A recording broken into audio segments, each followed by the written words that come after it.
Daughter. Chapter 1. It feels better.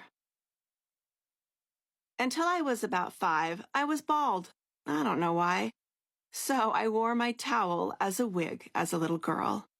I'd imagine my hair flowed down my back in the most brilliant shade of yellow, sunny, happy, beautiful. My favorite was the lemon-colored one because I knew princesses had yellow hair, and my daddy called me a princess. He still does. I remember sitting in front of a mirror brushing my towel, and I remember it floating up and gently down behind me as I played on the swing set. It was hard to keep on, especially on the swings, but I found ways to attach it to my head.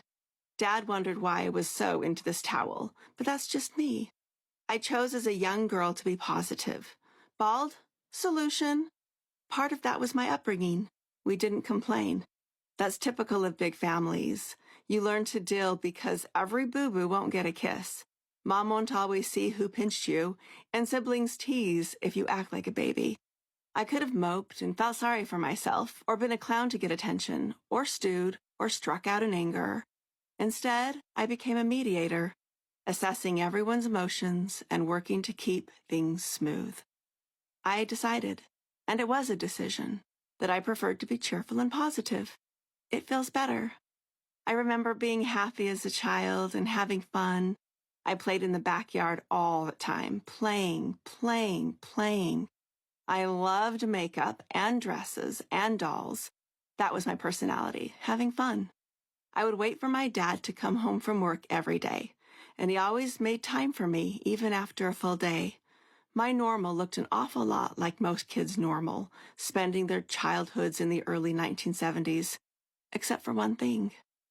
By the time I was 5, I'd gotten rid of the yellow towel, and my hair was long enough for my mom to roll it in pink foam curlers when my dad married his second wife. I remember their wedding and the ringlets I wore with my pretty burgundy dress. I remember being excited because I liked her. My mom and I talked about whom I would marry, just being silly. Well, I'm going to marry my dad, I said. You can't marry your dad, she told me, smiling. That didn't make sense. My dad was my favorite person. Well, who am I going to marry? I asked, heartbroken. She told me I would find a good man. I believed her. I knew so many good men. I was surrounded by adults who loved me and made me feel special, who held my hand, answered my questions, and showed me how to do what I wanted to do. I would find someone who would adore me just as they had, and whom I would adore back. Everyone in my circle was kind, and I could go anywhere and feel safe. Someone's mom would inevitably include me with her kids for the day's activities, just as my mom did with my friends and cousins. We all believed the same things. We all knew the same people. We all worked toward the betterment of ourselves and our community. From the day I was born, I felt cocooned in love. That day, I weighed 5 pounds. I was premature. My grandpa Rulin delivered me. He was our midwife.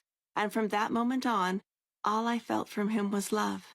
I remember walking with him in the grass, holding his hand, and knowing that he was a kind, good, loving man.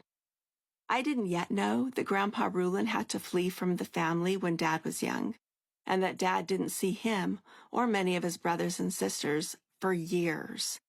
I didn't understand at age 5 that in our religion, a version of fundamentalist, polygamist Mormon, we had to be careful, that it was best to refer to children from another mother as cousins, to split up into smaller groups at a movie theater, and to not add Dad's name to school documents.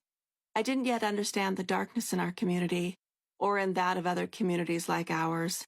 I didn't yet know just how far apart we stood from everyone else, from presidential orders to attacks on compounds. Grandpa Rulin was murdered when I was 5. As usual, I sat on the porch one day waiting for my dad, and he got home early. I'm sure my first thought was that I would get to spend more time with him, but I remember that he looked so sad. I'm not sure I had ever seen him look that way before. Hey, Dad, I said. Why are you home from work? They killed your grandpa, he said, obviously in shock. Another fundamentalist church leader, a member of our family, had ordered his followers to kill my grandpa. I don't remember a funeral or the days that followed, just that my dad was sad. I would hear the family stories of trauma through the years, and they would become my own.